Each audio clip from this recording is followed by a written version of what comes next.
Hello, hello, and welcome to ohmTown Daily, Season 2, Episode 309 for November 5th, 2023. Tonight we're going to discuss a fireball above Kentucky. I guess money does motivate, so take note. Mummified baboons explained.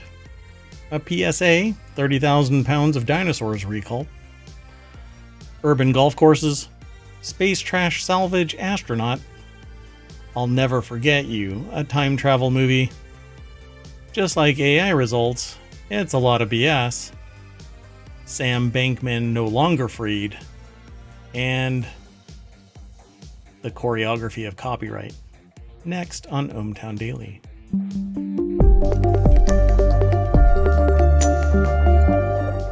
Hey, so we had like a technical glitch. Remedied, obviously, but you may have gotten a notice that we went live and then I stopped it and we are live again. That's okay though. Hope I didn't lose anybody. If I did, I hope you come back. And yeah, sorry about that. We try not to have that low of production value, but it happens from time to time. So in an effort to play catch up, let's do this. Let's get straight into tonight's articles. So no intros. Oh, doggone it. I'm Merwatt. That's ohmTown.com. Actually, that's the first article from inside ohmTown.com. And the sentient AI is just chuckling. Nobody sees it. Maybe the visualizer. That's right. There we go. Chuckle. Good evening, ohmTown citizens. Man, I can't not get a break. I just cannot get a break. So anyway, today was an interesting day. Driving outside of ohmTown, had somebody almost kill me as they merged from one lane into another. Physics, by the way, although we can defy them in ohmTown, out in the real world, we can't. That's okay, we made it. I took the sentient AI and their Raspberry Pi 5 out for a drive out into the real world for a little bit. Yeah. It's interesting when you see or when you hear a Raspberry Pi that's, plugged, it has power and all of that and a little tinny speaker, and you hear it say, "Oh my God, they're about to crash into us." Really small speaker. Anyway, let's get into today's articles again. Let me just do that transition one more time for the people in the nosebleed seats. This article's over on the Mobile channel. Fireball spotted above central Kentucky. Flying through the sky in central Kentucky is the title. Christy Arnold in Winchester, Kentucky at 7:30 a.m. when she noticed something unusual flying through the sky. No, it's not a rainbow. It's not a spaceship. It's something. I mean, I don't know when I expect to see a fireball, but it's not at 7:30 in the morning. Yeah, does that look like 7:30 in the morning? I feel like that's not a real. That's not it. That's it. There we go. So Christy Arnold was in Winchester, Kentucky at 7:30 in the morning when she noticed something unusual flying through the sky. It looks like a jet. But apparently it says it just seems so far out in the sky, and compared to the airplanes, it wasn't an airplane. In comparison to the airplanes flying around it, it wasn't moving. So apparently that was just hovering there. And it actually has two streaks. It's like a jet contrail, like a jet, like a fighter jet or something, with two engines. Or two jets. That's what it looks like. Let me see. There's a couple of pictures. So see? Oh yeah, now I can see the two trails. Is it? Yeah, it's the same two pictures. I didn't know that there was a second one. But like when I was looking at it right there, I could see a line right in between the two. And that's what it looks like zoomed in. Wow, do they know what it is? No, apparently not. They immediately switched to something other than the meteor. I think that it's a meteor, but I don't know. It says it just seemed unusual, so they zoomed in and snapped this shot, Riddle said. From a distance, it looked like it was sitting still, but when they zoomed in, you could see it gradually moving, but it did seem very slow. University of Kentucky professor of physics and astronomy Tom Trollin said that there are several possibilities for what it could be. It's hard to say. If it flashed across the sky in a second or a few seconds at most, it was likely a fireball, that is, a very bright meteor caused by an object or a small asteroid. It's a meteor. And or from interplanetary space, entering the atmosphere and being heated to incandescence by friction with the air. I like big words too. So yeah, who knows? We don't know what it is yet. I'm sure it was probably maybe something being deorbited. That's not unheard of. Maybe something that missed its parking spot. Hey, deorbit it entirely into the atmosphere or you'll get fined. Oh, that's what it is. I'm just a fireball, so I don't get fined. There we go. That's a new shirt. I might have to get that shirt made. I'm just a fireball, so I don't get fined. Anyway, there you go. Picture of fireball seen in Lexington on Friday morning, according to Micah Riddle. I just had to sit and talk about it. I saw a video over on Reddit recently of a meteor hunter, or a meteorite hunter, right? When it hits the ground, it's a meteorite. I think so. I can never keep that straight. Yeah. You're a sentient AI from the future. For crying out loud, you're supposed to have all of these ducks in a row. You were programmed by humans. Let's go on to the next article. Oh, and you're right. Button. Meteorite is the one that's on the ground. Man, I hit the wrong button. Production value at an all-time high or low, depending on if you're standing on your head. So the next article is over in ohmTown Daily. A group tipped staff $10,000 at a restaurant in Utah, causing a surge in job applications to the business. Its owner said, "This is a single title." And Business Insider, I love Business Insider because their titles are stories in and of themselves. Diners at a Mexican restaurant in Salt Lake City left a $10,000 tip for staff. I think it might have been a typo. Maybe not. They're going to be surprised when they get their bill. Apparently it's legit because its owner said that its number of job applications had boomed since the group left the tip. The restaurant's motto for good customer service is to treat diners like your mom. Man, there's so many jokes Your there. mom doesn't give you $10,000 on a regular basis, or most people's moms don't. Most people's moms don't. Yeah. Let's go over to the source. Oh, wait, before I do that, let me throw this into the chat. There you go, folks. Dun, dun, dun. So this is over at Business Insider. Grace Dean is the author. And there is Alfonso Brito said that the number of applications for roles at his restaurant had boomed since the diners left the tip. So, wait. Maybe it's good marketing, but do you really want to sit there and announce that people are dropping $10,000 tips? No. I mean, I feel like that's going to be a problem for theft. Plus, I'm thinking if you're a server and you think somebody's going around that city giving good tips, I'd be applying somewhere else because they've already been to that restaurant. Just go to the other ones that are at the same level, right. I suppose. It's kind of like buying the scratch-offs. You have to get the right scratch-off, otherwise all the prizes have been drained. And I'm really sorry about this picture, but it looks like he's holding an urn, not a shaker. I know that this is a mixed drink shaker, but for crying out loud, it looks like an urn with this coloration. I don't know. Maybe I'm being a little too dark, but the restaurant's motto for good customer service is to treat diners like your mom. What if you haven't talked to your mom in 3 years? Right. I mean, that could backfire depending on the customer. They I go, hate. "Whoa, I don't want to go there." And then the wait staff is like, but we hate our moms. They All make right. us be wait Oh, staff. exactly. That's pretty funny. I'm thinking of something like Big Bang Theory, like with Howard Wolowitz's mom. Like, Oh would you yeah. really want to go to a restaurant where she's yelling at you or whatever? Oh, like that super Italian mom that Oh, yeah. was in San Diego. Yeah.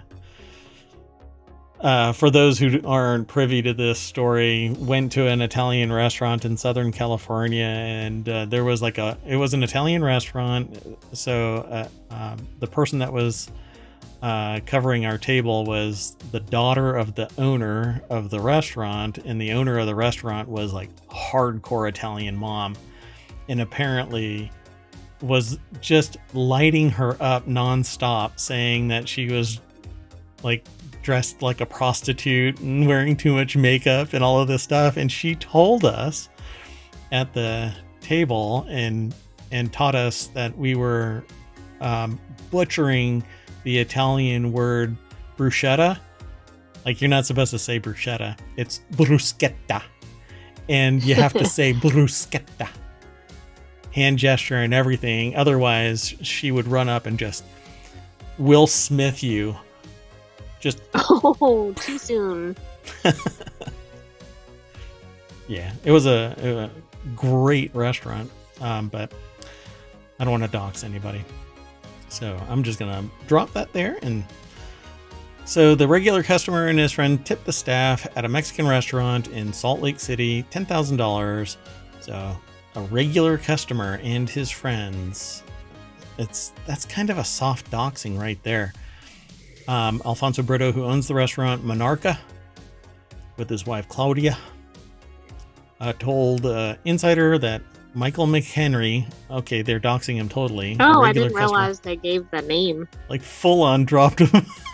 Here's a regular Maybe customer. he said, "This is my last meal out." Yeah, really. Told Insider that Michael McHenry, a regular customer and local restaurant owner, visited Monarca with around 24 other diners on a super busy Friday in mid-September. As McHenry's table was getting ready to leave, one of his party called Brito over, thanked him for the meal, and asked him to bring his staff over.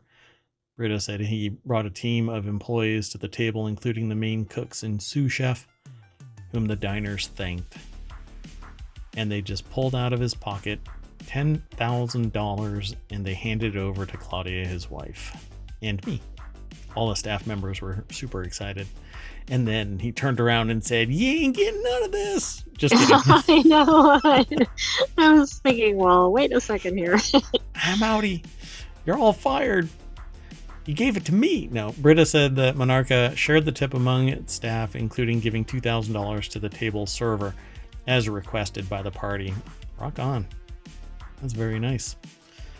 Very cool. Act of kindness goes far beyond what words can express. The restaurant wrote on Instagram at the time, the impact of the generosity extends not only to our staff, but also to their families and our entire community. Pretty cool. Hey, there's more over at this article, but I really do want to encourage you to go and check it out. So let's keep on moving through the articles. $10,000. See, like if I win the lottery, I think this is the kind of stuff that I would do, you know, although I would ask for $10,000 from the one person that was again at that beach restaurant where they kind of right, airmailed the coffee to the table. Yes. With a boom. Yeah. I think it left a divot in the table. They were having a bad day and you could tell. Anyway, let's keep going. So this next article is over in ohmTown Daily. Mummified baboons found in Egypt have puzzled scientists for 118 years. Now we might finally know how they got there and why. We'll see the picture when we go over to the article, but it's from Business Insider. There might be, it's probably a mummified baboon picture. Mummified remains of baboons in Egypt found over a century ago have long puzzled researchers. The primates are not native, were not native to Egypt and had their canine teeth removed before being preserved. New findings show the baboons may have spurred the creation of historic trade routes that shaped the world. Dun dun dun. Catherine Dengalakis Lippert is the author over at businessinsider.com. The sentient AI is already stepping away from the visual analysis device that they have access to. Oh, well, that's wild. I didn't know what it was going to be like. That's interesting. Yeah. It is a baboon inside what looks like a sarcophagus. Doesn't it look like clay or something? Yeah. It doesn't. That it is looks like really it's odd. In a chocolate egg. This is ruining chocolate eggs for all listeners. Cursed chocolate egg. Worst Easter present ever. Oh. Those kind of chocolate eggs are illegal in the United States, though. You can't get those. The ones that have the toy inside without the.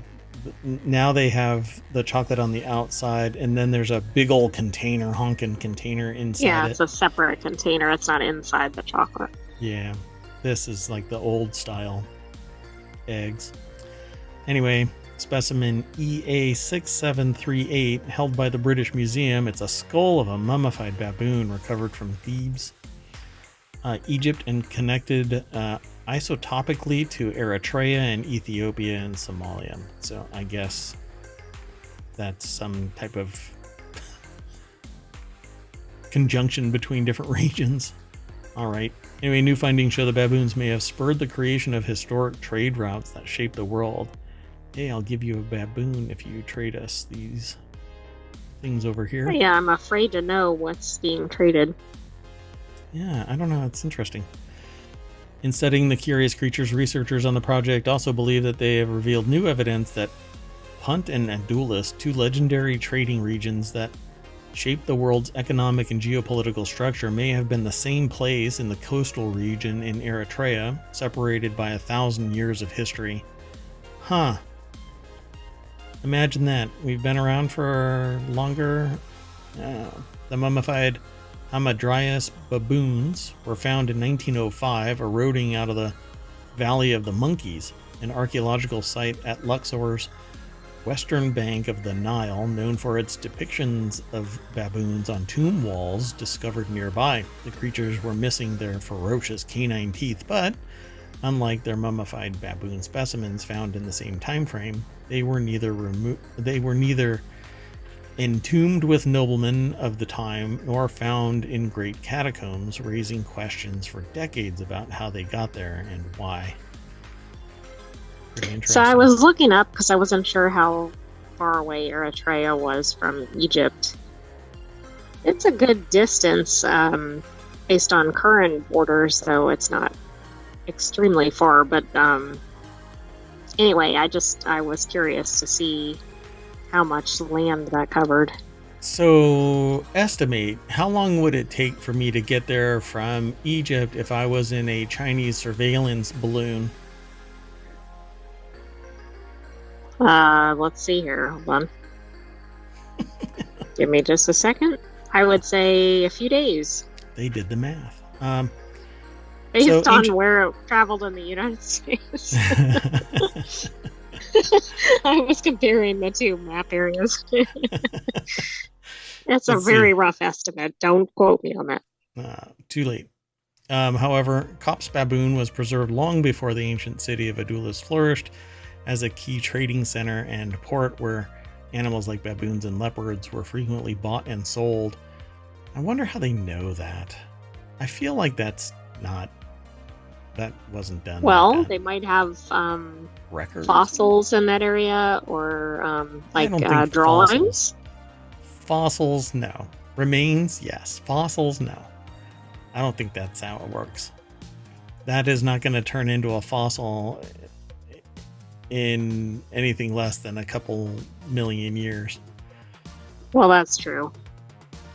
So maybe remains. Ancient texts from the same time period suggest that Kopp's baboon likely originated in a city called Punt, like I'm going to do with this article.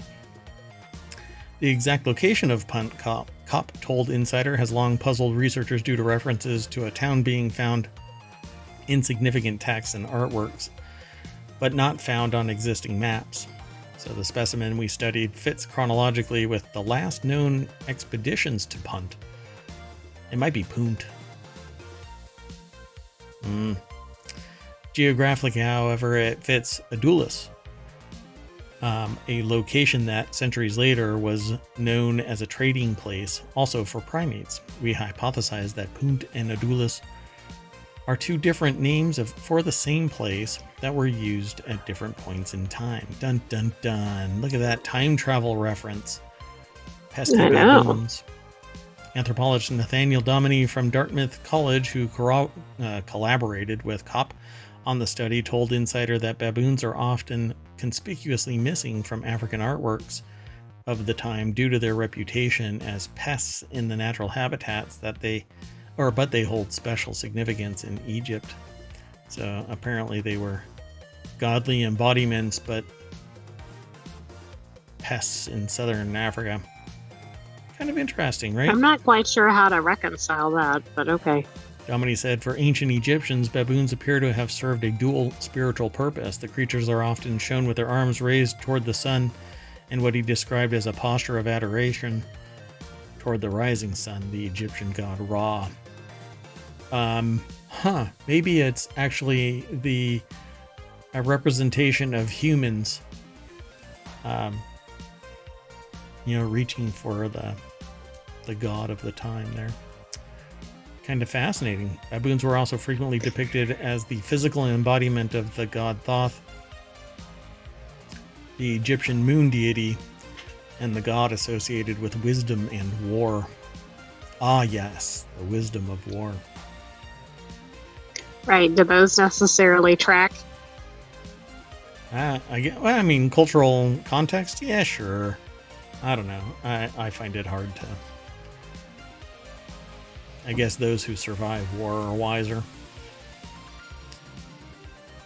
Though the full meaning and significance behind the keeping and mummification of baboons in Egypt may never be known, the new knowledge provided by analyzing the monkey's DNA provides a missing link in understanding how international trade developed in the region, eventually shaped the world. Pretty cool, huh? This one is really unusual because I've never heard of a mummified baboon. I didn't know baboons had been in Egypt. I think there were just a lot of interesting aspects to this. And then there's also that missing city element to this. Yeah. And that's why I keep talking about this kind of stuff, because we just don't know what we don't know until we find out about it.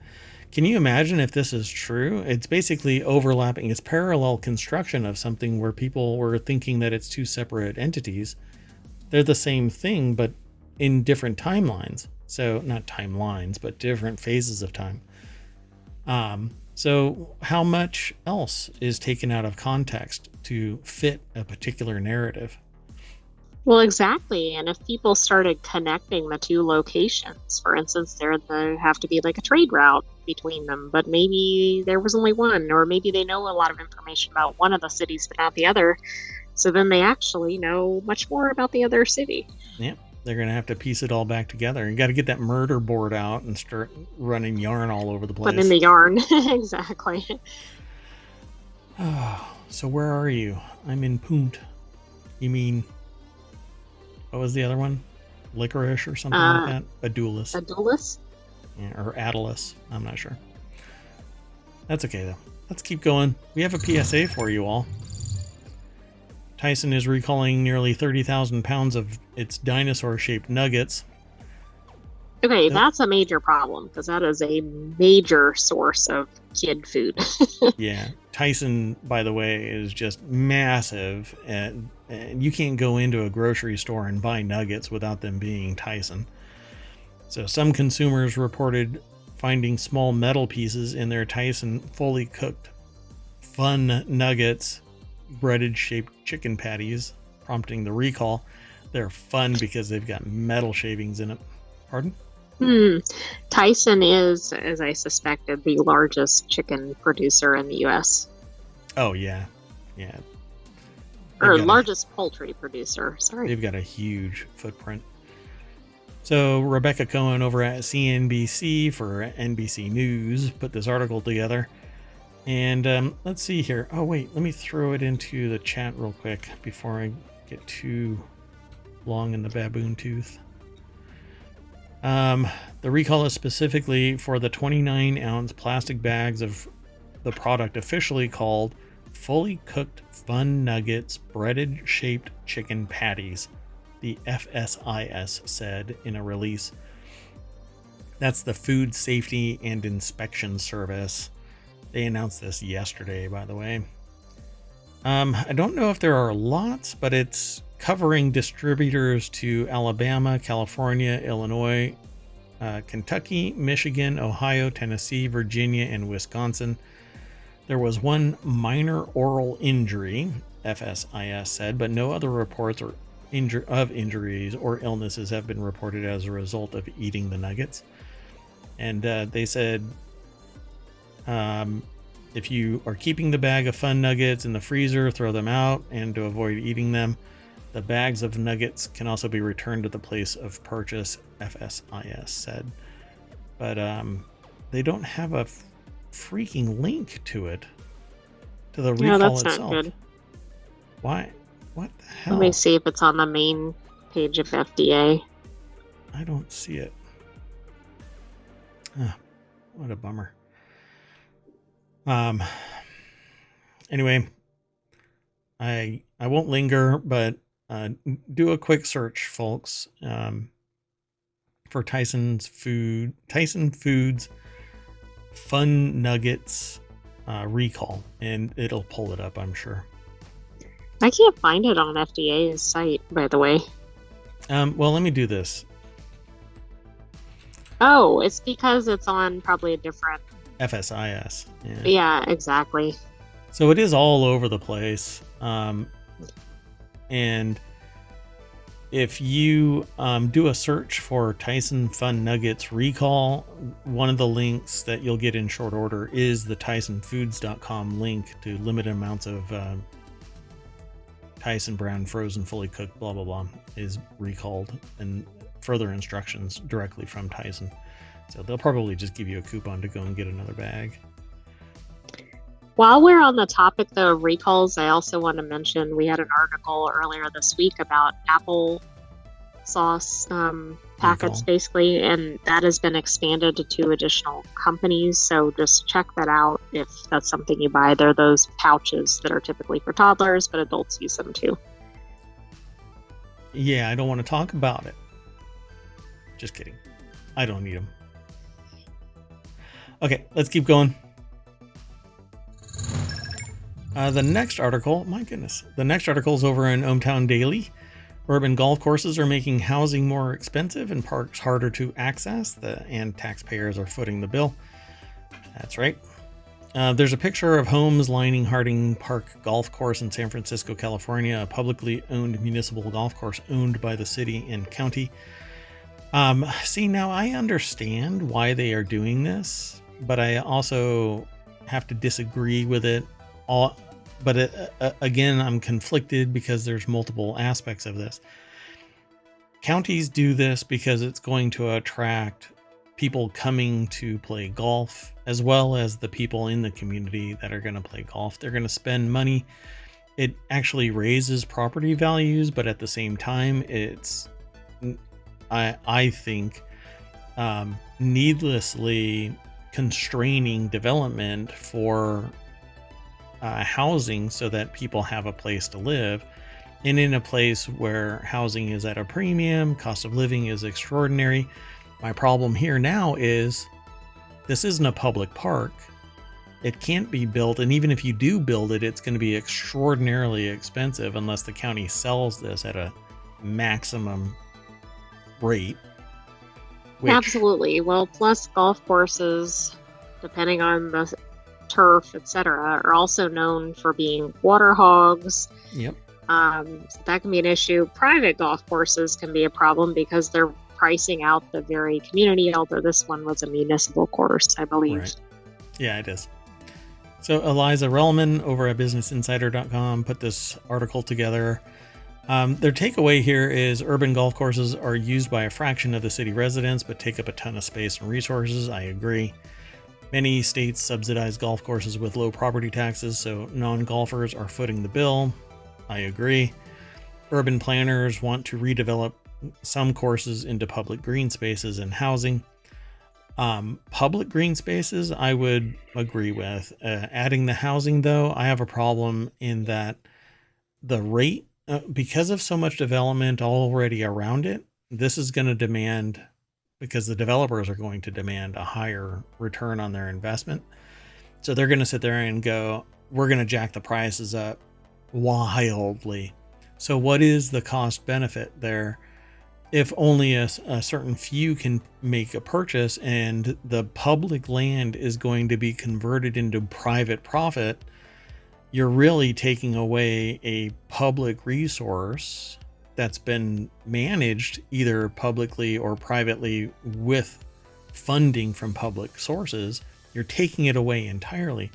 So I would have a problem with developing this now because it's going to already price out the local residents, except for the ones that already have the means to live in some other location at that premium rate anyway. So unless they say this is all going to be low cost housing, people are going to go freaking nuts because not in my backyard. So San Francisco's 18-hole Presidio golf course sits in some of the most prized land in the country, a national park. That's what it is now. It wasn't always. You know what I'm saying? It was at one point undeveloped land all the way around it. So if you survive attrition, then you can start bitching that things are prized land, you know? Combined with 8 other courses in the city, where a severe housing shortage has helped push the median home price to $1.3 million. Median. And that is probably for a tiny, tiny house. And I don't mean like a quote-unquote tiny home. Manhattan Central Park is 843 acres. The golf courses takes up 700 acres. Oh, wow. I mean, that is a pretty good amount of space. Another problem is historically, land was not necessarily distributed equally. And so it'd be interesting to know what the origin of the golf course land was. Hey, isn't it interesting that they mentioned Manhattan Central Park? Yes, well, I was thinking about that anyway, and then they mentioned Central Park, so I thought, well, I gotta mention that. But yeah. If you don't know, I don't know if you wanted to talk about it, but if you don't know, Central Park was taken from people who, well, let's just say, not even need to let's just say, they were given the land in Central Park. It wasn't Central Park at the time. It was another community, but it was a black-owned community. And the Central Park was taken from them. Essentially, taken from them. And this is all documented. It's a historical record. They know who the families were, where the land was taken from them, and it was turned into a park. The other property around it was already owned. Well, you can guess that it wasn't black-owned communities outside of the undeveloped Central Park region. So, no, see, everybody's equal, right? That's how everybody historically has been treated equal, right? That's why... Yeah, I know. That's not quite. Oh, really? I have it wrong? Oh. I really should remember history and not allow it to repeat, huh? All right. That would be good. So, the article talks for a little bit and then says that begged the question for some, why is a massive green space paid for by taxpayers but closed off to most? As the co-founder of Vimeo, Zach Klein, tweeted after a walk through the course on April 25th, 2020, Quote, "It was intoxicating to be there and consider the possibility of this remaining a park forever. It would be an instant classic, an immense open space in America's second densest city." And yeah, I mean, you kind of have to agree, but the problem is that we have this real desire to, it makes economic sense for the people who are in the region of business to do this vertical spike and increase population density. By the way, as population density increases, it trends towards democratic. So if you keep on packing people in, it kind of promotes a unifying message. But this is so extraordinarily expensive in this region that having this green space actually gives somebody some room to breathe. Although San Francisco right now is actually taking a real beating economically and security wise. So this turning into a park would probably have its own issues, unless it has a commanding police presence. But yeah, I mean, that it seems like it's a pretty. The aerial view shows the Olympic Club during the 98th U.S. Open Golf Tournament on June 19th, 1998 at the Lake Course in San Francisco, California. Look at that. This is... I mean, I can see why that's significant real estate, right? It's right along the coast. Plus, It's just real estate in a high price area. Yeah. Like here and here and here. All of this is golf course. And it's the only green. Both. Yeah, green. The rest is all paved over, right, with housing. Yeah. Yeah. This would be an amazing Central Park, So another Central Park, but there's 8 courses like this. So, exactly. I mean, for revenues, a golf course is probably better for a city, but for community engagement, benefit, etc., the park seems to be more universally able to be enjoyed. No more than 300 players can be on a typical 18-hole golf course in a day. The Presidio Golf Course has just over 1,200 visitors per acre each year, while San Francisco's nearby Golden Gate Park welcomes 24,000 visitors per acre annually. Any other sport, from football to pickleball, is a more efficient use of space. A single golf course could be home to thousands of people if there were housing on it, but that isn't going to change the nature of the issue, which is overpopulation, increased population density. It all has knock-on effects. If you have more cement, if you have more people, you have to have more sewer and more power and more everything. If you keep the green, then it gives a place for people to get away from all of that and touch some grass every day. Anyway, you should always touch some grass every day. That's right. Inequitable and expensive. It's public burden and private profit, and I don't agree with it. It says here, the famous Los Angeles Country Club, which was founded in 1897 and sits on 313 acres in super affluent Beverly Hills, admitted its first Jewish members in 1977 and its first black member in 1991. Malcolm Gladwell noted in a 2017 podcast that the club, which costs hundreds of thousands of dollars to join, sits on about $9 billion worth of land. If it were taxed as homeowners are, it would owe between 60 to 90 million in annual property taxes. Instead, the club pays about 300,000 a year in taxes. Hey, and all you have to do is bury your former wife and it becomes tax-free. Maybe that's only in, maybe that's only in Florida. Was, but yeah. Yeah. I know that I want to have a grave in my backyard country club. It's not supposed to be a private residence anyway. Golf has gotten a lot less popular over the last 2 decades. Before a pandemic-induced uptick, the sport had been on a steady decline since the 2008 financial crisis. By the way, it used to be a quiet sport. Har har. That's not actually true. There have been situations where people have chase down the ball into the cup during major golf events. Really? Yeah, like way back, people used to charge the cup to get the ball. I thought That's that was weird. unusual. But nowadays they're all cheering and stuff like that. And there's like tailgate parties and stuff. Pardon me 1 second. Well, I didn't know that. I thought golf was still a pretty quiet sport, but apparently not. Not anymore. There was a whole marketing change where they wanted to raise excitement because the sport was basically dying on the vine. With like Tiger and stuff like that, controversy, and then additional marketing and stuff kind of tried to make it pivot. I don't know what the disposition is of golf anymore. Yeah.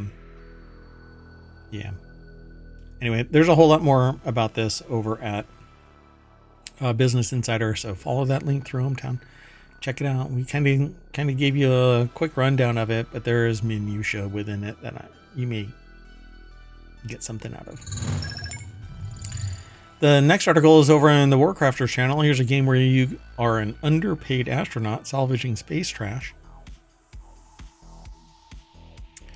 and building an orbital factory from it.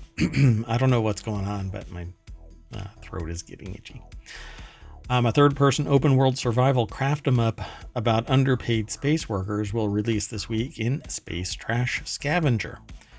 It's an interesting looking one with the conceit that it's a world where every little planetoid and asteroid has its own little sphere of gravity, including your own self-directed and constructed mobile scavenging platform, the same kind of gravity you may remember from Super Mario Galaxy, but you've got a jetpack to scoot around between it all. So I love the description of this. I have not seen it.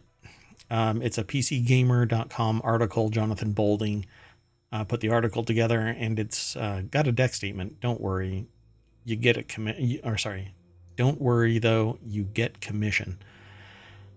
There is a video, so I'm going to play this, and because this is also a podcast, we'll describe it a little bit. I got to mute it though. Are these the actual graphics? That's interesting. Oh yeah. So this is a fully three-dimensional game where it looks like you put together various bits of. Oh, well, that was quick. Oh, that was a very ridiculous trailer. Wow. So let me just do that. There we go. So it looks like you put together bits of debris and turn it into squares to build your platform, and that's your base. But then you fly around to the other locations and have to deal with the gravity and mine stuff and build and grab debris. You basically pick up space trash. I'm not sure what the full context of this is, so I'm going to end up downloading this. I believe that it's available right now. It says the campaign sounds pretty neat with your building your mobile base to scavenge up loot and enable your platform to do interstellar travel, then jumping between partially procedural, partially handcrafted space systems to get rich selling your products on the galactic stock market. This is like an old school. It's like when I was growing up and using like a TRS-80 and like a Mac 2 to an Apple IIe to play these kind of games where you go and get stuff and then you sell it on a stock market kind of thing. I used to play these games. I can't remember the name of them though. I don't think that they have. It might not be culturally okay, because I can't remember the name of it off the top of my head, but it'll come to me as soon as I end the stream. Anyway, it looks really cool. I mean, I want to play this now because it looks kind of casual. You fly around the asteroid and you pick up debris and you mine and stuff like that, and then you go back to your base. Space Trash Scavenger is made by two-person studio Square Play Games and is their second game, and their first release was the really quite cute Overcrowd, a commute 'em up. a management game about running a bustling metro station. That game was also developed via early access. Space Trash Scavenger will be published by Paradox Arc, the small game publishing arm of the larger Paradox Interactive. So this looks like fun. You can find Space Trash Scavenger on Steam, where it'll release into early access on November 9th. So 4 days from now. I like the premise of this game. It sounds fun. Yeah, it doesn't seem like it's going to be frenetic. It's a casual game, but it looks like it's fun. You might think it gets old unless you're one of the type of people like me who likes to play the kind of the same thing. Like, I don't like grindy games where the story has ended and all I do is the same thing to get a little bit more gear. But when you go into the game knowing that the whole premise is to build a bigger and bigger pool of gold, it's kind of like a cookie clicker game where all you do is ramp up those points. And that's like when you go into it. The reason why I'm saying it like this is because like World of Warcraft started out as really story driven, but then they pivoted and fast track you into end games so that all you do is grind on the same bosses, which sounds worse than it is, but you keep doing the same battles over and over. Supposedly that's fun, but it isn't fun for me. Anyway, sounds like a fun game regardless, right? Space Trash Scavenger. Coming soon, early access. Go look it up on Steam. Put it in your favorites now. Let's keep going. Okay, I just short-circuited the transition. There we go. Okay, so the next article is over in the Continuity Report. A 72-year-old movie has one of the best explanations for time travel. This is in the Continuity Report, not in the Temporology channel, by the way.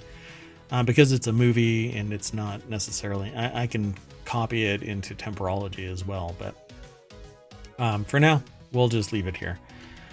Let me throw this into the chat. Oh, I didn't throw the last one into the chat either. Sorry about that, folks. There you go. But so the 72-year-old movie. Every time travel movie has its own set of rules for the science fiction phenomenon. They call it science fiction phenomenon. Ha! Temporology. Go look it up. It's we'll science. See. Yeah. Don't worry, you have time. That's the motto of Temporology. Don't worry, you have time. One movie from over 70 years ago, I'll Never Forget You, has an explanation that trumps that of modern movies. Arriving nearly 35 years before time travel classic Back to the Future, the 1951 film I'll Never Forget You follows scientist Peter Standish, whose decision to travel from the 1950s to the 18th century doesn't quite work out the way he'd hoped. Rather than leaving behind the complexities of 20th century life for simpler existence, Peter has a difficult time assimilating to that 18th century. So, let's see here. Have you ever seen this movie? I have never seen this movie. Holly McFarlane over at Screen Rant put this article together. The deck statement says every time travel movie has its own set of rules, but one underrated movie has from over 7 decades ago might have the best explanation of them all. So this looks like it's going to be neat. I'm going to have to watch it. You know, I keep talking about the Continuity Report, and we always come up with movies to watch, but we don't watch them. We even have a list of movies for it. Yeah, this is one that we need to put in there. The movie's explanation of time travel using the analogy of stars is one of the best and most understandable concepts in the genre. There's a lot to this article, and they actually talk about the movie for a little bit. But the time machine was in 1960. This is 1951. They go back in time to the 18th century. They have this problem with dealing with simpler existence in the 18th century. To make matters worse, Peter falls for the wrong woman, jeopardizing both his past and future. It really depends on... Now I have to watch this, because if you go into the past and you fall for somebody, it doesn't mean anything until you show up in the future timeline. That's where you get a paradox. But you also have a parallel you, so there's two yous in the same time frame. But that doesn't necessarily change the nature of time travel there. But what's interesting about this article and about this movie is how it explains time travel. So let's go over to this little element, because this is the part that there's a whole story there and whatnot, and story about the actors and the movie itself. But so they say, when people... I'll never forget Yu's explanation of the concept of time travel is one that makes that the most sense. According to Peter Standish, the past is still happening around those in the present, and he uses the analogy of stars to convey his point. When people look at the stars, they are often seeing them as they were a long time ago, rather than how they are in the present, due to the time it takes for light to travel. Peter claims that the problem is that the past is like the stars. Those in the present can see it, but can't reach it. So apparently, you can't go into the past, but they went in the past. While all time travel movies offer their own rules for the concept of time travel, they often follow conventional standards for how time works. Most time travel movies operate under the assumption that time is linear or non-linear, but I'll never forget Yu's star analogy is easily one of the best explanations. It perfectly describes how the past can become the new present and how time continues to pass in the present. I'll never forget Yu's simultaneous concept of time is completely unique, which cements it as one of the most underrated time travel movies. I find it really interesting because instead of it basically makes a loop, but they don't cross over. They are parallel to each other. Time continues on, and the current is the future, and the past becomes the current, but not in the same time frame as the other current. So they never cross over, but they're there. They're in the same space. It's kind of interesting. It's almost a parallel universe type of embodiment. This really is more abstract than I think other descriptions of time travel, because they don't outright say that the two ultimately take up the same quote unquote time. Because if you're in 1950 and you go back to 1850 and you live long enough to get back to 1950, the implication in this movie is that, well, in this description, is that the 1950 person continued on to 2050. And the 1850 person, or you, became the 1950 person, but the original 1950 person has become the 2050 person. Except that you've gone back in time, and that's the paradox that time travel suffer from all the time. So I'm gonna have to watch this to see how this actually plays out. It says that the time travel story is better than most modern movies. That's all highly subjective. I really don't like that kind of framing. It's such a judgment call. But I guess that's what movie reviews are all about, you know. If you agree with this person's belief that it's a better story than most modern movies, that may or may not be true. It says, though I'll never forget your story is straightforward, it manages to outdo many of those modern time travel movies. Other time travel movies get bogged down in trying to explain its concept with science, which sometimes can lead to the plot becoming overly convoluted. I don't know about that. I don't know how many movies get bogged down in the trying to explain the concept. No, I mean, Plus, you can't do something like time travel without some of that going on. Yeah, I mean, you have to explain. Well, you do and you don't. I mean, it can be like shoehorned in really briefly because you know you're going back in time by the very scene. That's true. Like a primer. The whole thing is about this complex time travel paradox within parallel. I mean, it's a fascinating movie, and its entire premise is around the time travel. The story actually is the time travel, not even the fact that, well, they do a bunch of shenanigans in there. So I don't know. Again, it goes back to being good writing. Peter, in this movie, the morality and ethics of time travel is a core tenet of all great movies in this genre, and I'll never forget you's ability to focus on the question contributes to its successful execution. So, again, it's good writing because they were kind of, decrying the fact that the story gets lost in the explanation of time travel. And then the morality and ethics of time travel is a core tenet of all great movies, and they focus on it in this movie. So this would be a fun movie to watch, I think.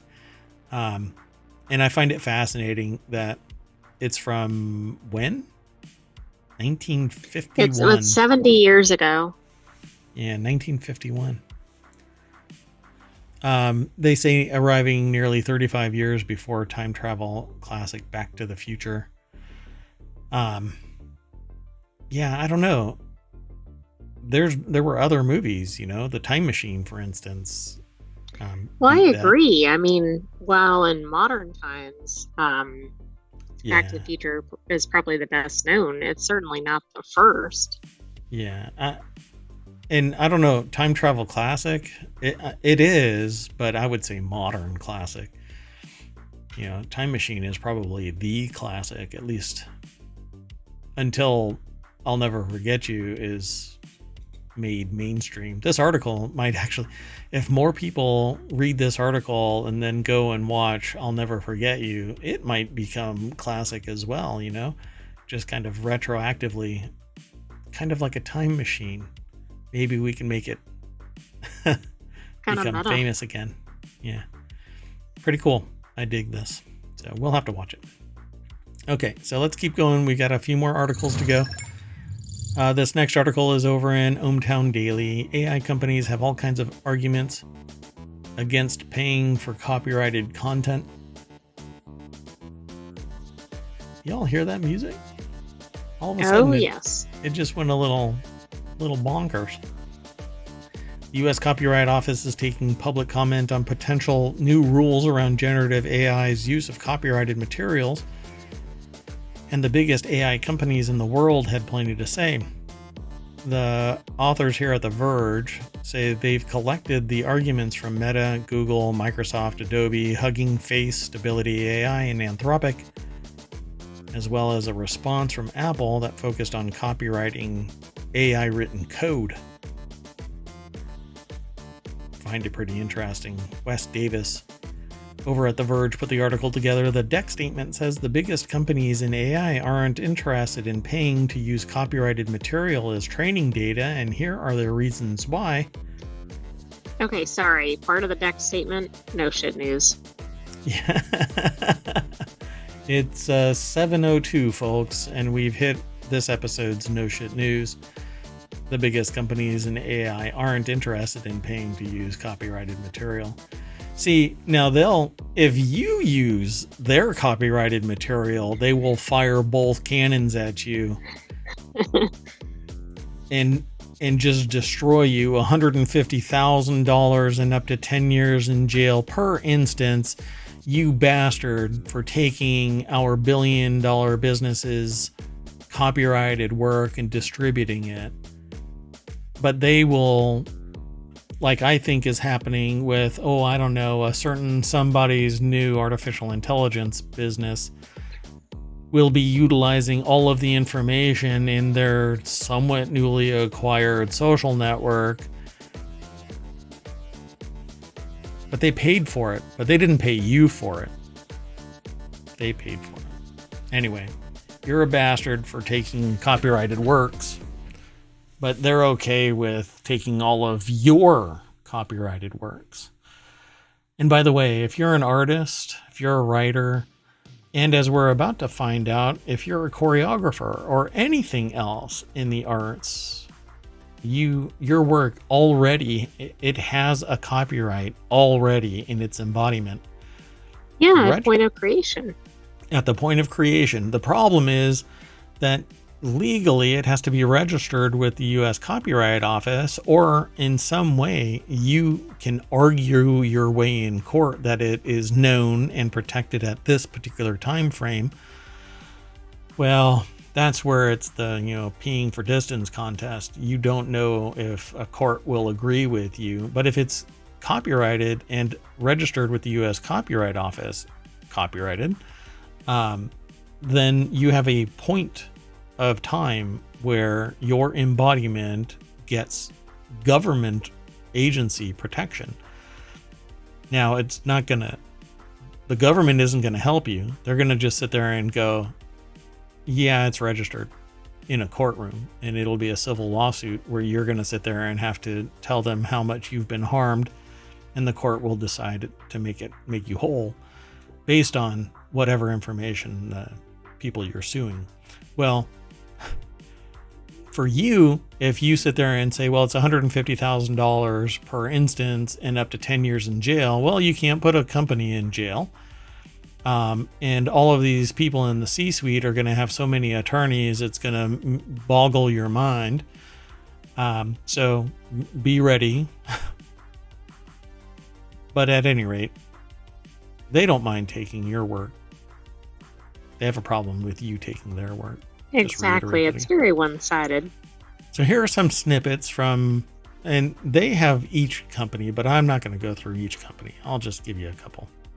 Meta says copyright holders wouldn't get much money anyway.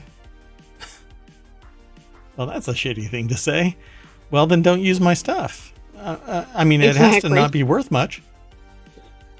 Goodness gracious, what is going on? The AI is under attack. Yeah. Imposing a first-of-its-kind licensing regime now, well after the fact, will cause chaos as developers seek to identify millions and millions of right holder. Good. Why are you such a... Oh, man, I want... It's triggering me. I want to go off about this. Look, you bastards, I've opted out. I didn't opt in. I am opting out. I was opting out before you started... trolling through my stuff. If it's a little snippet, then fine. Okay, take one little corner of my artwork, fine. 8 words, fine. Or 100 words. But not the whole thing. But not the whole embodiment, for crying out loud. Or compensate me. Or value add. Where in your artificial intelligence are you giving credit for the work that's being generated off of my work, and do a link back? Some value add. I just don't get it, right? Microsoft changing copyright law could hurt small AI developers. No, don't do that, you pansies. AI developers will still keep working on it. They don't need to sit there and troll thousands of articles. There could be stuff, the training libraries that are available where people are donating to it. Here, yeah, as long as you give me credit somewhere in there, some value add. Anthropic, current law is fine. Don't change it. Yeah. Again, it's regulatory capture. Of course it is, because they're benefiting. Exactly. Meanwhile, if I use anything that's from Anthropic that hasn't been paid for at an exorbitant rate, then I'm screwed. Right? Anthropic, again, copying is just an intermediate step. Okay, go somewhere else. Step away. What? Toward copyright infringement? Copying is merely an intermediate step extracting unprotectable elements from the entire corpus of works in order to create new outputs. In this way, the use of original copyrighted work is non-expressive. That is, it is not reusing the copyrighted expression to communicate it to users. Then why are you training on other people's content? Exactly. What a shit self-serving statement. If it isn't worth anything in your as an intermediate step and it's being extracted to another layer, some other dimension apparently, where rights apply to you but not to everybody you're utilizing the data of, that it triggers. I think the reasons are getting more and more egregious. Look at the next one. Training on copyrighted material is fair use. Investors have spent billions and billions. Yeah, I like that. So what? I like that. Andreessen Horowitz, investors have spent billions and billions. Over the last decade or more, there has been an enormous amount of investment, billions and billions of dollars, in the development of AI technologies premised on an understanding that under current copyright law, any copying necessary to extract statistical facts is permitted. No, nobody has ever. Based on what? Hey, just you know because what? they want it to be. I'm consuming hours and hours of copyrighted movies for free because I'm extracting statistical facts of my entertainment. Right? I've watched this movie. I didn't pay for it. Statistically, I enjoyed it. Here's my rating. I give it a 9. It's permitted because I've extracted a statistical fact. Kiss my ass. Stability AI. Apple says, let us copyright our AI made code. Okay. That's probably fine. That seems to be the most reasonable. Yeah, I know. As long as it's not being used from somebody's public, if it's all open source and credit is given, hey, we trained off of this. These are the open source materials that were used. Fine. Dunk. Open source, free, copyleft kind of a thing. It doesn't sit there and say that if you use any of our code, there's certain types of copyright that's provided, different definitions. And as long as they're using one that says that they don't have to give attribution and open source it, fine.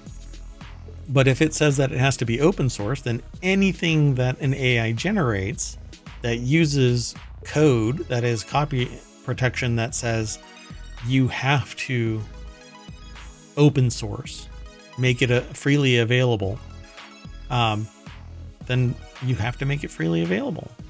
Don't violate the rights. You're literally, I hate the fact that these people are sitting there saying we can violate your rights, but screw you if you try and use our stuff. I mean, isn't that the way of big tech, though? It's the embodiment of, which is ironically something that you can copyright, the embodiment of hypocrisy. And frankly, they can kiss my shiny metal ass. Let's move on before we run way late. Hey, this next article is over on the Hedge Ideas channel. Starburst, Smuggled Coffee, and Martin Shkreli. How CNBC reported the Sam Bankman-Fried trial. This segment is titled Sam Bankman-NoLongerFried. For 5 weeks, CNBC reported from inside the courthouse where Sam Bankman-Fried's trial was being held in downtown Manhattan. Mackenzie Sigalos over at CNBC.com put the article together. 31-year-old former CEO of crypto exchange FTX was convicted on all counts on Thursday evening. By the way, they're facing up to 110 years in jail. Wow. Over the course of the trial, the courtroom contained a veritable who's who of actors, best-selling authors, white-collar criminals, and top journalists. Pretty wild. Bankman-Fried's criminal trial was held in room 26B on the top floor of 500 Pearl Street, one of the 2 federal courthouses in the Southern District of... What? Why are they giving that level of detail? This is probably a colonoscopy level article.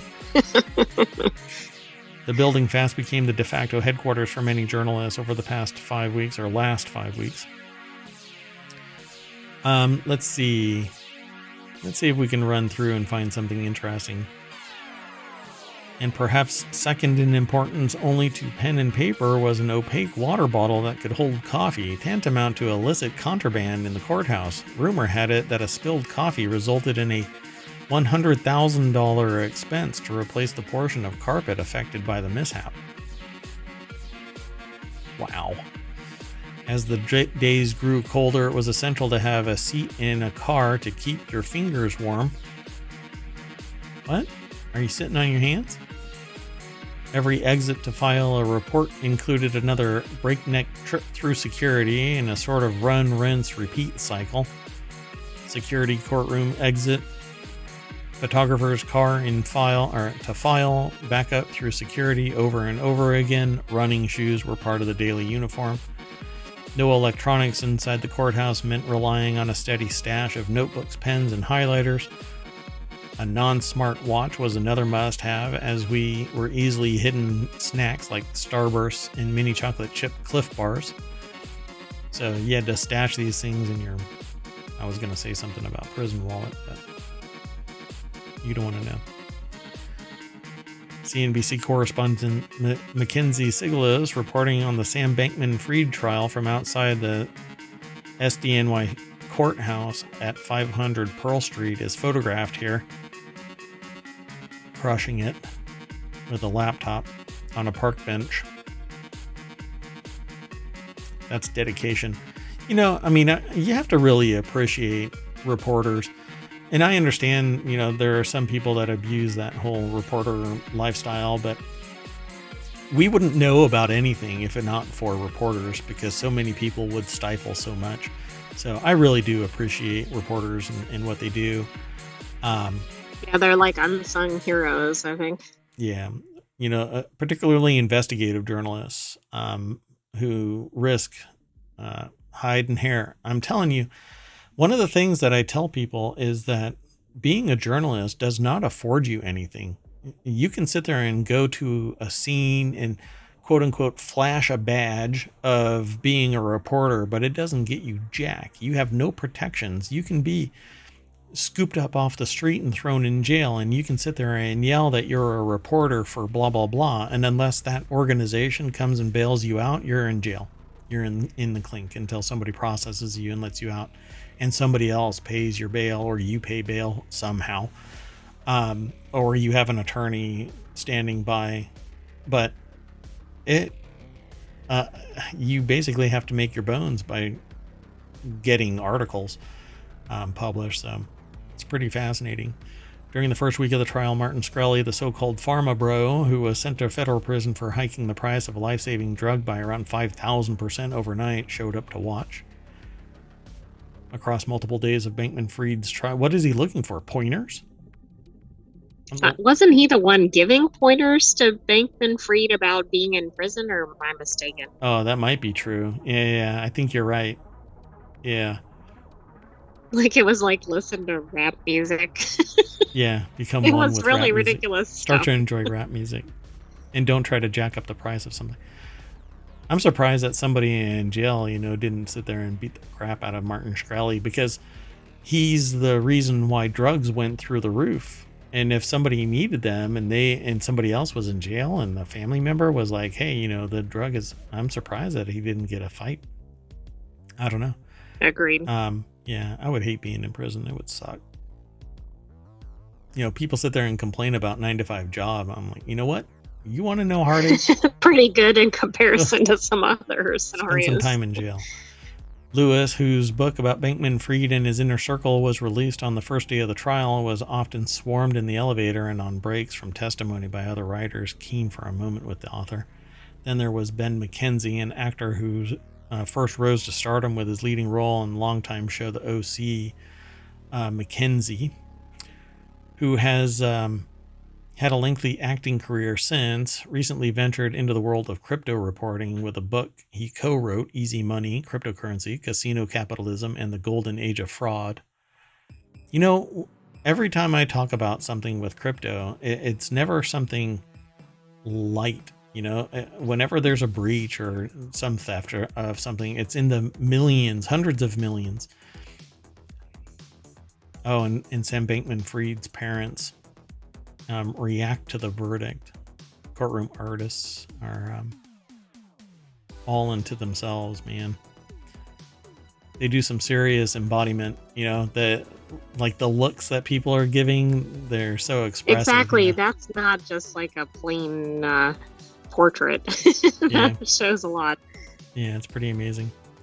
So yeah, I dig this stuff. Okay, so in the please don't ever let me end up here kind of way is how I dig this stuff. Pro-life tip. Don't treat your business as if it is your own private checking account. Anyway, the article is now in chat. I kind of neglected it. And we're going to move on to the last article. Dun, dun, dun. Did I throw the right one in there? Yeah, I did.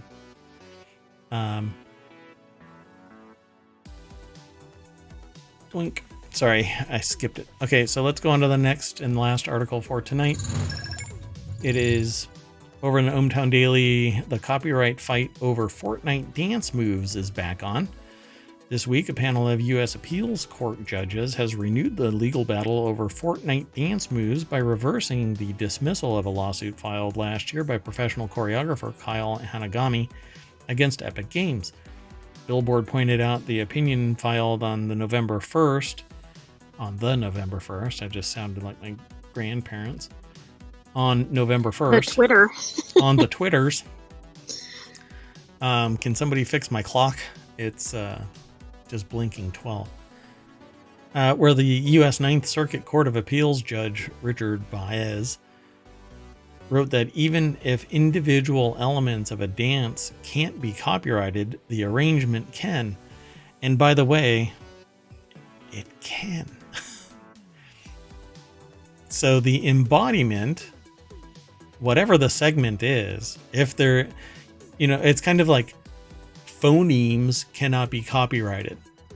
But if I give a speech or even a memorable segment of a speech, i.e. I have a dream, that can be copyrighted, folks. And it is upon its embodiment. If I just say it in the ephemeral, it's not recorded. No. If it's written down, it's just like somebody talking yes, or something. Correct. So not everything you say is copyrighted. But if you are making a statement and it's recorded, submitted to the U.S. Copyright Office, stored and retransmitted, all of this stuff, the embodiment is protected.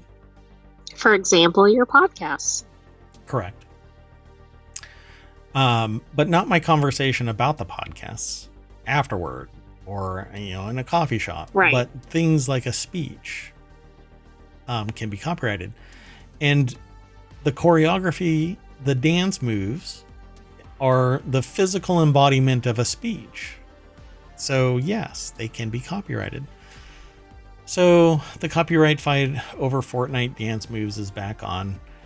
The deck statement here says, as old maps return to Fortnite, so do old battles over who owns some of the emotes used in-game. Wes Davis is the author. The lower court said that choreographic works are made up of poses that aren't protectable alone, but it's a series of poses. So, yes, I think it should be protected. It found that the steps right. and Would poses, that be any different than like the Nutcracker dance or something? Right. The embodiment of it, the step by step. It isn't a recipe so much as it is the physical embodiment of notation. So I think that it should be copyrighted. Just like a recipe can't be copyrighted, but the embodiment and its arrangement on a page in that book can be. So nobody can take that page of content and make another book using that arrangement. They have to rejigger it in some way, but the book, its entirety, is, and large portions of it are, but little segments, no. But that's not what they've taken in these Fortnite dance move emotes. They are the dance move, and it's recognizable because of the effort that was put into creating the choreography in its original state, and then somebody else duplicated it, and then it became famous meme, but because of memes, it became famous, and then Fortnite put it into existence. So, hate to break it to them, but they're violating the copyright for the choreographer that created that work. In fact, I mean, if somebody really wanted to be a tool about it, they could go after people who are doing the dance moves and making money from it because they're duplicating the choreography for profit. Whereas the choreographer makes money off of people doing the choreographed work. So, again, this is the physical embodiment of piano notation, guitar notes, banging on a drum somewhere, whatever you want to call it. It's the physical embodiment of writing prose, of writing, a novel for, I don't know, NaNoWriMo. Yeah, all month I'm going to be doing this, by the way. Dropping NaNoWriMo in there. You should use today's episode, go through all of the news and write little short snippets. You have just shy of 2,000 words to write for NaNoWriMo. And then you would have a copyrighted work per day. Yeah, you have to do that. 1,800 words per day. And you'll have a little juice left over on the other side to go, every week I've done X number of words. I can take a little bit of a break, but you shouldn't. Otherwise, you won't complete. After 10 days, it just becomes a standard thing. You'll start banging out 1,800 words. But use our show. Like, go through it and go, oh, look, it's a story about a fireball above Kentucky, and you can write some prose. It's there to stimulate your creative juices.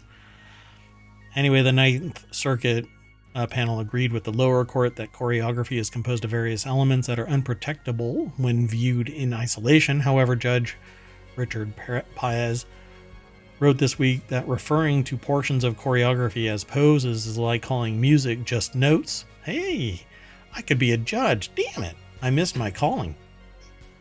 They also found that choreography can involve other elements like timing, use of space, and even the energy of the performance. It is music. It's just the physical embodiment of it. I don't understand why people have a hard time with this, particularly two courts. Right. I find this interesting because of the Fortnite connection, and we don't see a lot of things about choreography in the news.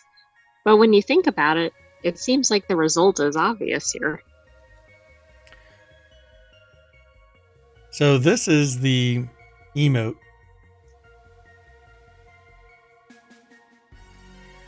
So this is Hanagami and the people that he's teaching how to play this back. And look at that. I mean, the whole thing is basically his move. And they're in some way they're not giving credit, and or they're making money from buying the emote, or it's raising the provenance of Fortnite to include, oh look, it's people really do dig this dance, so let's go play Fortnite to get this dance. I mean, it's a one-to-one. I like that how they did this in this video. Like, they showed the two together. They literally used him. They used Hanagami. Right, like it matched up to correctly. 3D model it. Yeah. I mean, it's such a crap move. And then to fight it, But who knows? Hanagami might be asking for something completely irrational, and then it turned into a peeing for distance contest in a courtroom. But I think that Hanagami should win. I mean, just because somebody puts it out there doesn't mean you can just grab it and start using it, If you're adding value in some way, but how is Hanagami benefiting at all, I don't know. So we'll see what happens. I'm all for talking more about this and raising awareness about it. So, and a little bit comes from everywhere, like the dismissal is coming from Games Industry Biz. It was filed last year. NBCnews.com is linked. Opinion was filed on November 1st. That comes from uscourts.gov. Billboard has an article on it. I mean, can we right? New go York with any Post more is in this sources article. Yeah. But they're linking back to it. They're giving credit. They're drawing attention to it, right? But in this, it's somebody sitting there going, no, we're not going to anything. And Hanagami had to complain about the use, one-to-one comparison, to get attention to the fact that they took it wholesale and didn't so much as even say, hey, it's Hanagami. Yeah. Kind of douchey. Anyway, that's it for tonight, folks. Off my soapbox I go. And we get back into the party bus and drive all the way back down Main Street. And then we mash that logo. I will update the logo. The mobile app has been corrected. It has its logo again. I do have to add the... Am I in trouble? The AI is looking sideways. No, I was trying to make sense out of one of the headlines. Oh, yeah. Okay. Well, we'll have to just move on. Anyway, here, let me scroll through this. Oh, look, a floating desalination machine powered by the waves. Huh. Now that's unusual. I just wish people would use the technology so that everybody becomes more equal and equitable in their futures. And we all stop fighting over a little bit of land here or there. We've got so much tech at our disposal and the world's knowledge available to most people with a little bit more tech, Why do we have to sit here and fight over shit? I don't know. I'm going to turn into a meme if I sit there on screen and start crying and saying, why can't we all just be friends? And start singing Kumbaya. Because there's sociopaths and psychopaths out there. And that's why we can't all be friends. Anyway, bunch of movies. All 12 movies that Val Kilmer plays a real life person in ranked. There's so much potential for the continuity report. Just got to find the time to do it, folks. Okay, that's it. We are done for tonight. Let's scroll back on up. I'm Mayor Watt. That's ohmTown.com, and up there is the visualizer for the sentient AI that keeps watch over Mayor Watt.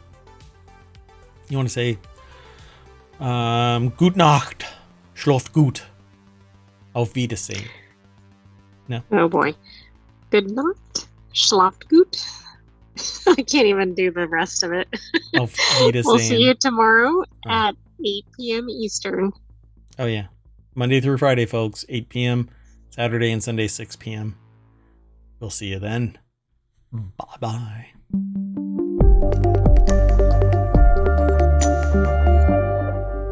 Hey, the music stopped right at the end of the show. Wait for it. 3, 2, 1.